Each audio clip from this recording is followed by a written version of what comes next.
All right. Good evening, good afternoon, possibly good morning if you have a test later today. Today we'll be looking at the Vietnam War. So first, I'm choosing to start back before the United States was involved in the Vietnam War. The Vietnamese were already struggling because they were a French colony. Now, at that time, it was more than just Vietnam that was part of the French colony. Cambodia and Laos were included, and we refer to it as French Indochina. The French, just like the British and the United States, were creating colonies around the world in the 18 and early 1900s. So it's not that the United States was getting involved eventually in a Vietnam Civil War. It's before there was even a civil war, the Vietnamese were still not even in control of their own destiny. Entire generation of Vietnamese were born under the rule of a European power. Thus, we can understand that after World War II, there was a dramatic push for the Vietnamese to rule themselves. This is my use of the word nationalism, a desire of your people to rule themselves. After decades of economic and foreign intrusion, the Vietnamese were creating their own flag, the yellow flag of the Republic of Vietnam. Now, eventually, that flag will be replaced by the flag of the North Vietnamese once the Vietnamese War is over and the North overruns the South. Now, besides having a feeling of nationalism, there was a rise of communism. The French and the elite in Vietnam had a lot of land inequity. There were people who owned the land, and then there were the people that worked that land. It's extremely feudal. It's like a sharecropping, a tenant farming approach. And it's not surprising that there was a desire for decades for the Vietnamese to overthrow that land inequity, whoever's ruling, and share the wealth. This idea that the government will help provide for all. First, by providing land for all. So everybody can grow their own food, have land that they live on, and they don't always feel that some landlord is going to jack prices or remove them from that land. It's actually not surprising that a lot of developing third world nations promoted communism because there was such a use of economic inequity that they felt that the only way to have some sort of opportunity was by a strong centralized government. Now, leading nationalism and leading communism was Ho Chi Minh. Now, Ho Chi Minh did not grow up and only live in Vietnam, not at all. He was educated and traveled all around Western Europe, France specifically, even living in the United States for a short time. Now, he was a socialist. He believed that the best way in the early 1900s for the third world nations like the Vietnamese to rule themselves was through communism, economic equality. Now, he will travel to the Versailles Conference at the end of World War I, and he will appeal to, Woodrow Wilson.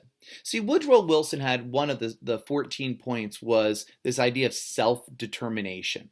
The people of Poland deserve a land for the Polish. Poland. Well, Woodrow Wilson only applied that to European nations. He wasn't applying that to the colonies around the world that were belonging to places like to people like the French. So, in short, Ho Chi Minh wanted to use the same idea that Woodrow Wilson was using and got dissed, got told no, was not being supported. Now, the United States will support the Vietnamese as they fight the Japanese during World War II. But as soon as World War II is over, they throw all of their support back to the French just simply because of the Cold War. They don't want to allow the domino theory, where Russia and then China and then periphery nations fall to communism. Now, Ho Chi Minh will feel supported by the West, lose that support, and then feel he has to fight the French alone. He will create an army for himself, the North Vietnamese Army, the NVA. This NVA and numerous other groups will fight successfully at the Battle of Dien Bien Phu. I apologize that I say it so phonetically like that, but that's a great way to remember it. Dien Bien Phu.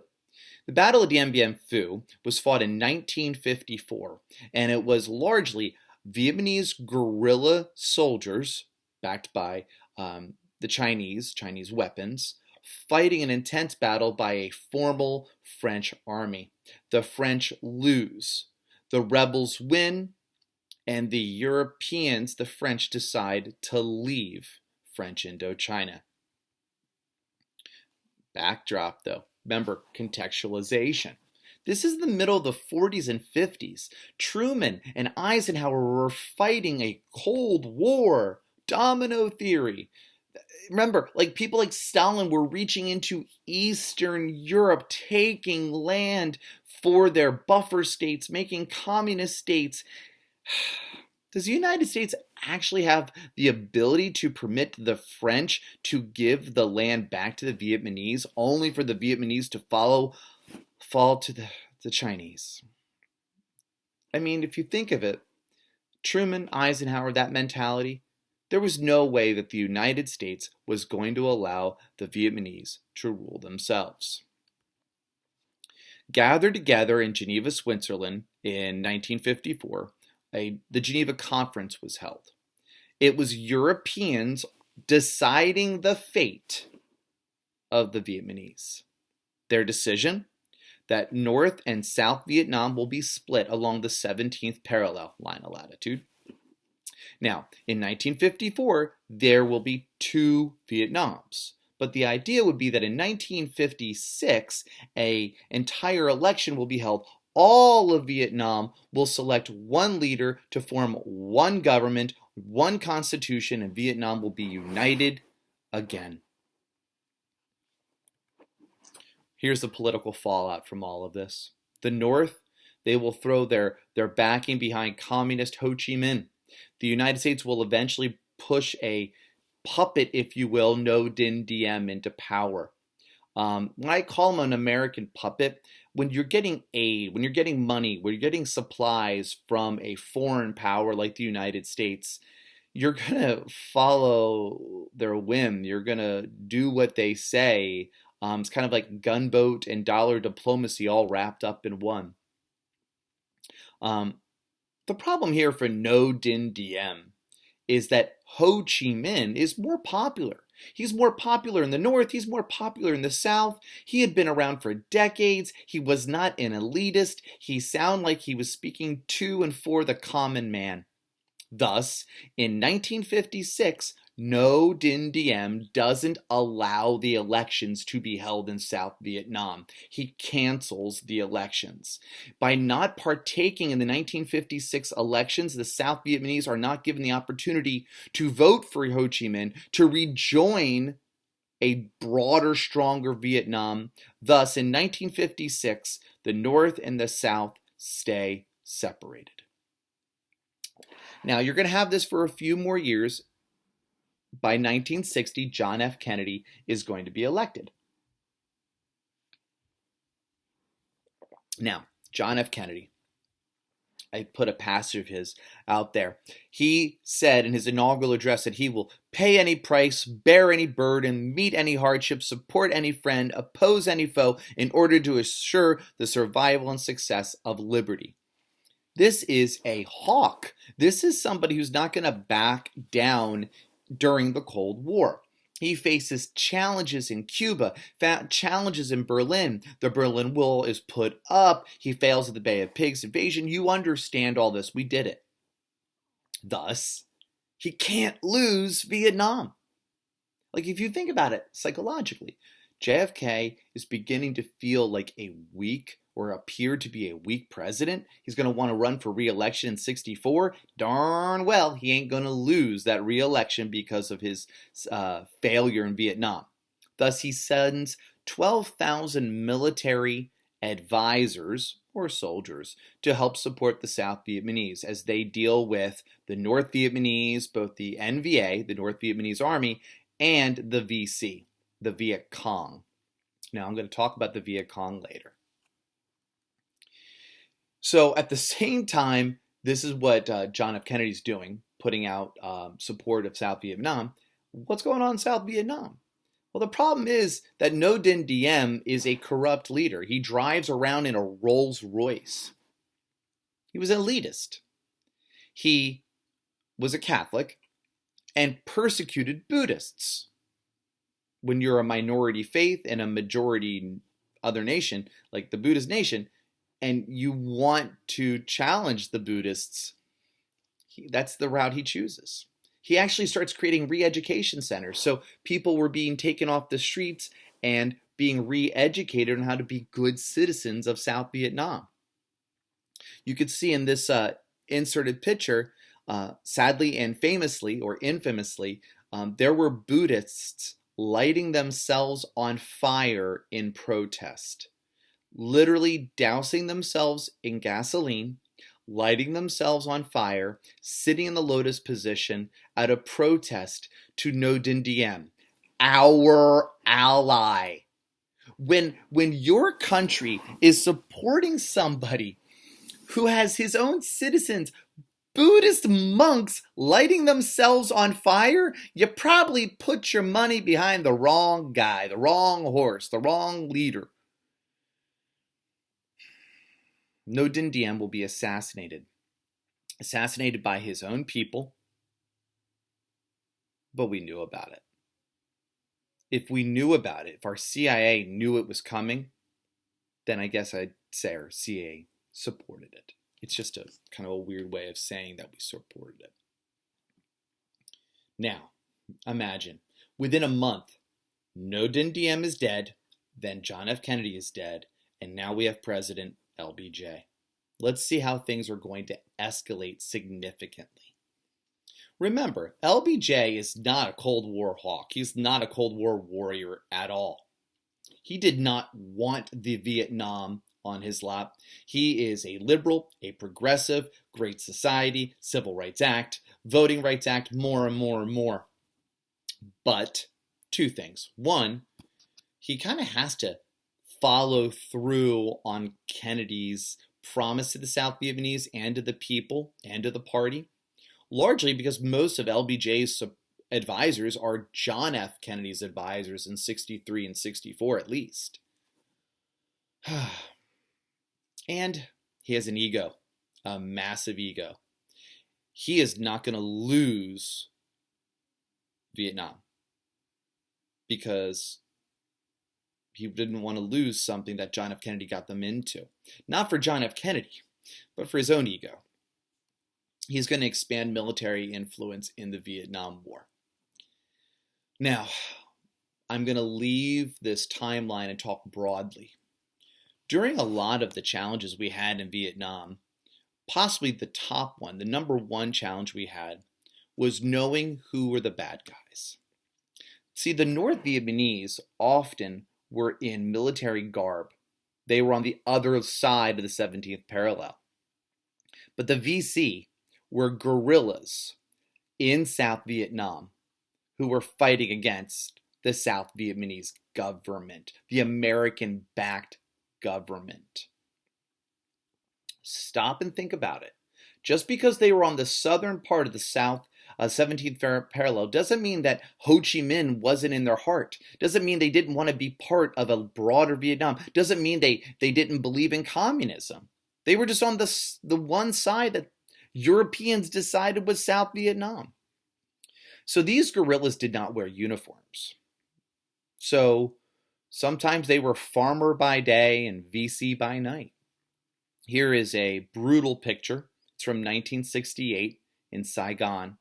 That is a South Vietnamese soldier, a soldier we're backing, a soldier we're supporting, who suspects this man is a VC, a guerrilla. He takes out his gun, and you can see it in the picture. He's going to shoot him in the head dead, all caught on camera. Why do I bring this up? Understand, we're supporting the South Vietnamese army that goes around and takes suspects and doesn't put them in prison, doesn't give them a judge, a jury, a trial, a verdict in prison. It assassinates them on the spot. This is the side we're supporting. This is the challenge of the VC. We don't know who the good guys are, especially once we have a lot of boots on the ground. Now, boots on the ground. I told you we had 12,000 military advisors. What puts more soldiers on the ground is the Gulf of Tonkin incident, where the USS Maddox was attacked here in the Gulf of Tonkin, 1964. Now, I'm going to show another video on Schoology that looks at this incident. Some people consider it a conspiracy theory. Stop! I'm not one for conspiracy theories. But the Gulf of Tonkin incident gives LBJ the right to go to the American public and the American Congress and ask for expanded powers. The Gulf of Tonkin resolution, I have a passage here, says the president may take all necessary measures to repel any armed attack against the forces of the United States and to prevent further aggression. This is not a declaration of war. It is a resolution basically giving the commander-in-chief to do what he's got to do. Now follow me. Do what he's got to do. To prevent any further aggression is to kill everybody if they want. That's the best way to prevent further aggression. Nuke them all. Ooh, wow. Calm down.